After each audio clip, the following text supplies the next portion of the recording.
Ето, скъпа, постоянно ми говориш как нищо не ти подарявам за празниците. Да, много ти благодаря. Дай само да влезем на слухо в шоурума на Вето. Здравейте, с какво да помогна? Леле, скъпи, намерих си още един подарък. Този котон с вграден аспиратор. Уникален. Ама, скъпа, за какво не това? Вкъщи си имаме и аспиратор и котлон. Може да натиснете ето там лампичката. Това е котлон с аспиратор на Falmec. За тях мога да кажа, че имат доста голяма ширина. Това са 90 см и голяма площ за готвене. Ако готвите много ястия наведнъж, изключително удобно. За котлона мога да кажа, че е с флекс зони, което означава, че където и да сложите съдовете, само и единствено там ще нагрява.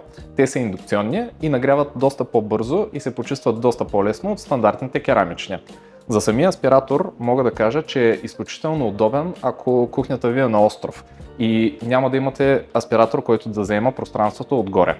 Моторът му е 800 кубиков и е изключително мощен за средния стандарт. Имате допълнително осветление и съответно може да работи с отвеждане или с рециркулация. Скъпи, няма как. Ама... Миналата година ми взе нищо, това ще ми е подаръка. Уж излязох да й взема едно цвете, се връщаме с цял котлон с аспиратор.